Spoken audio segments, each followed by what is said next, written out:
장옥정은 한 번 보면 잊기 힘든 외모였던 게 분명한 것 같습니다. 원래 조선왕조실록에는 여성의 외모에 대한 기록이 거의 없거든요. 그런데 장옥정에 대해서는 잠옷 아름다웠다라고 정확히 기록되어 있습니다. 아, 실록에? 네. 얼마나 아름다웠으면. 하지만 숙종과 장희빈 둘 사이에는 커다란 장애물이 있었어요. 바로 숙종의 엄마, 명성왕후. 명성왕후. 자, 지금 고종 황제 아내 명성황후가 지금 떠오르실 텐데 다른 사람입니다. 헷갈리시면 안 되고요. 아무튼 이 명성왕후가 장옥정을 너무 싫어했어요. 왜요? 왜 매우지? 그 아이는 매우 간사하고 악독하고 우리 숙종이 꿰매 넘어가면 국가에 화가 될 것입니다. 라고 얘기했을 정도입니다. 결국 장옥정을 궁 밖으로 쫓아냅니다. 그리고 나서 인현왕후와 결혼을 시켜요. 인현왕후는 당시 정치 세력의 핵심이었던 집안의 딸이었습니다. 아하. 집안 어마어마하죠. 예쁘고 착하기까지 했다고 합니다. 완벽하네. 자, 그런데 아시다시피 두 사람의 인연은 여기서 끝나지 않습니다. 어머니의 3년상을 치르자마자 어머니가 그렇게 반대했던 장옥정을 다시 데리고 옵니다. 궁으로. 사실 지금은 화제로 소실이 되고 없는데 그 두 사람만의 러브하우스 취선당은 원래 창경궁 안쪽 깊숙한 곳에 있었답니다. 깊숙한 곳이니까 미회를 즐기기 얼마나 좋았겠어요. 서로 얼마나 좋았던지 숙종은 그 후로 인현왕후에게로의 발길을 또 끊습니다. 아이고. 자, 그러던 어느 날 궁녀 장씨에게 종사품 수건을 책봉하겠노라. 후궁으로서의 벼슬을 내리고 심지어 부상으로 노비 100명을 선물합니다. 그러니까 이게 장옥정이 궁녀에서 출발을 했는데 종사품 수건은 사실 그리 높지는 않다고 봅니다만 여기서 끝나지 않고 종이품 숙의, 정이품 소의까지 쭉쭉 올라옵니다. 그러니까 요즘으로 따지면은 구급 공무원이 차관 정도까지. 하긴 정이품이니까 진짜. 정이품이면 판서 아닌가? 어마어마한 거죠. 장옥정이 아들을 낳았습니다. 아이고, 여기서 아들까지 나왔구나. 또 아들을. 인현. 숙종 입장에서는 첫 아들이니까 얼마나 귀했겠습니까? 태어난 지 100일도 채 되지 않은 아기를 바로 원자로 책봉합니다. 원자로요. 이거 상당히 중요한 부분인데요. 이 원자라는 거는 차기 왕위를 계승할 자를 뜻합니다. 정실 부인의 아이가 태어나면 낳자마자 그냥 원자가 되는 거예요. 하지만 지금 누가 나왔어요? 장옥정. 장옥정이 나왔는데 원자로 책봉하리. 이게 정실 부인인 인현왕후한테 정말 비매너 플레이. 후궁이 낳은 아들을 원자로 삼는다? 전례가 없는. 전례조차 없는. 그리고 또 본처가 아들을 또 더 낳을 수도 있죠. 중요한 지적이에요. 이때 인현왕후의 나이가 몇인지 아세요? 몇 살이에요? 22. 아이. 충분히 낳고도 낳지. 충분히 나. 그럼요. 숙종이 그런 걸 싹 다 무시하고 뭐라고 하느냐. 뒷일은 난 모르겠고 일단 이 아이를 내 후계자로 삼겠다. 와, 진짜 화병 나겠다.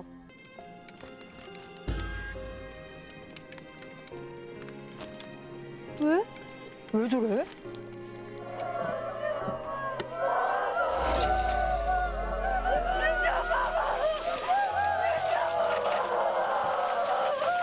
쫓겨나는 거야? 쌀 주지 마! 노비 다 뺏어!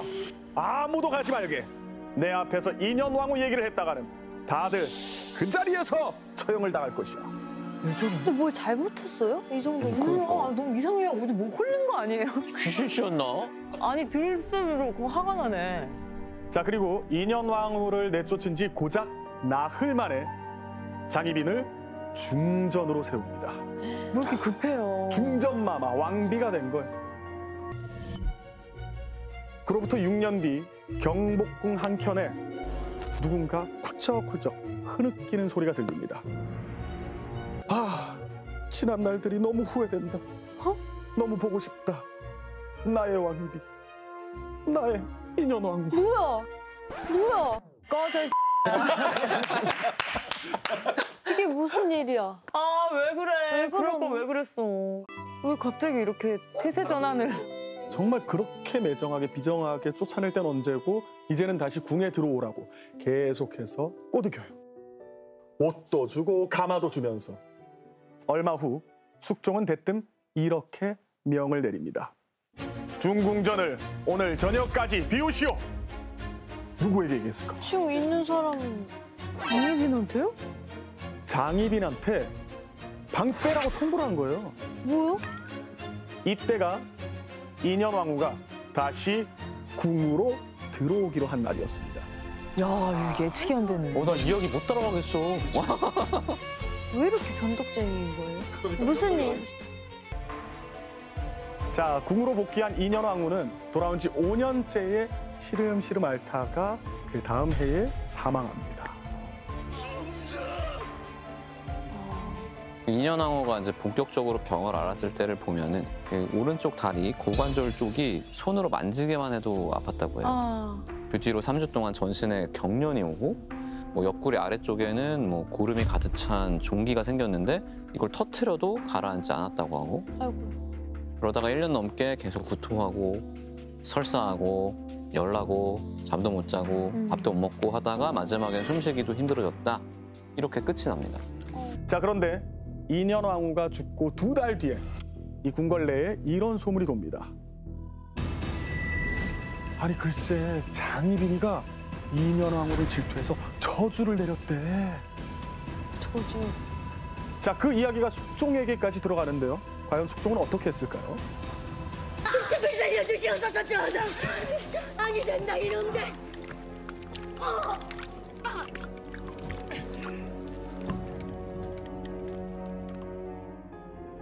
장희빈이 사망하고 3년이 지나서부터 숙종의 몸에 뭔가 이상한 게 계속해서 생깁니다. 어허. 때는 숙종 32년 1월의 어느 날 종기가 생겨서 진물이 흐르고 있었습니다. 아유. 이 이후로 하반신에 퍼진 종기는 숙종 죽을 때까지 따라다닙니다. 이게 은 이제 50세가 되면서 밥맛도 좀 없어지고 오한과 발열이 있었다고 하는데 이게 이기매독 증상 중에 하나거든요.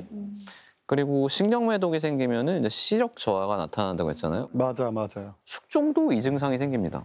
57세가 되면 안병, 눈병이라고 하죠. 왼쪽 눈이 잘 안 보이고 오른쪽 눈도 희미하게 보일 정도로 심해졌다고 합니다. 그 사망 직전은 저는 개인적으로 완전 간경화 말기에 해당하는 증상이라고 봐요.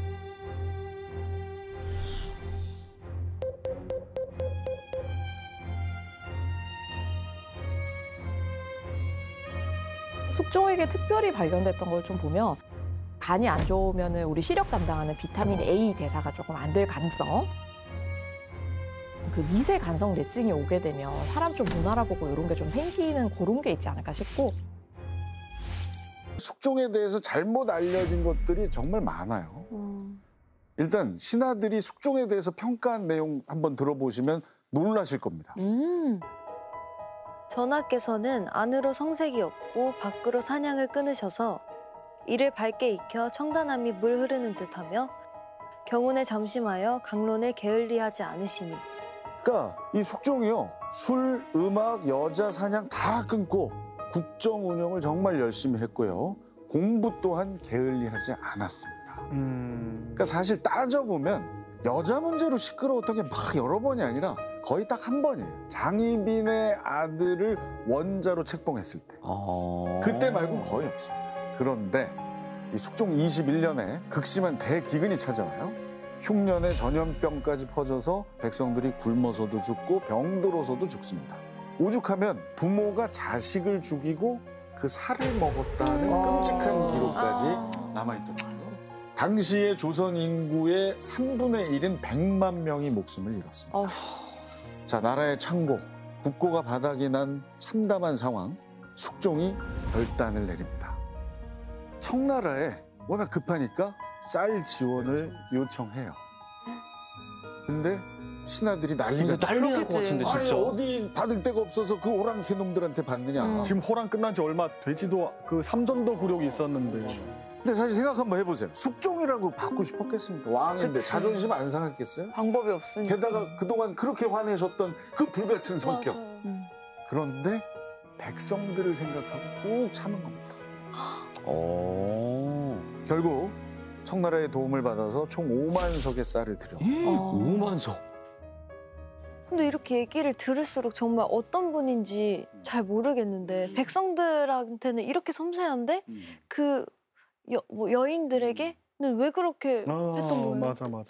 저도 미연 씨의 그 숙종에 대한 입장이 헷갈려요. 아까 그렇게 약간 오락가락하고 있어. 왜 그러시는 거예요? 왜 그랬을까요? 자, 장희빈, 인현왕후, 숙종. 이들의 삼각관계가 단순한 사랑 싸움이 아니었다면? 일단 인현왕후는 뿌리 깊은 서인 가문의 사람이었습니다. 아까 숙종이 귀양 보냈던 송시열파인 거예요. 그런가 하면 희빈장 씨, 장옥정의 뒤에는 누가 있었느냐? 남인 세력이 있습니다. 그리고 숙종의 어머니 기억나시죠? 네네. 명성왕후, 이분 서인 사람. 자, 그러면 명성왕후가 왜 장옥정을 그렇게 싫어했는지 이제 퍼즐이 맞춰지죠. 그러네요. 뜬금없이 싫어한 게 아니네요. 자, 그런데 숙종은 서인들의 권력이 너무 커지는 걸 봤잖아요, 어릴 때부터. 그래서 일부러 서인들을 찍어 누르려고 남인들을 키운 거죠. 그러니까 남인 라인의 장희빈 아들을 원자로 삼은 거 그 정점이라고 보시면 돼요. 소름. 다 정치적인 어떤 연결고리가 다 있네요.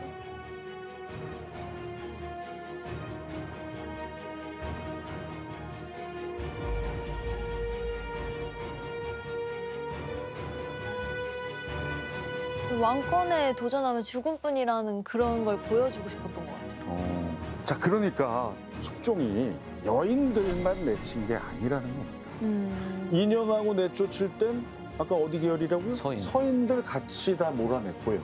반대로 장희빈이 쫓겨날 땐 남인들도 함께 물러납니다. 남인이 너무 장악했다 싶으면 남인 내보내고 서인 앉히고, 서인이 기고만장하다 싶으면 남인들 다시 이런 식으로 양쪽을 견제하면서 왕권을 강화해 나갑니다. 이게 바로 국사책에 나오는 환국 정치입니다. 한국 정치.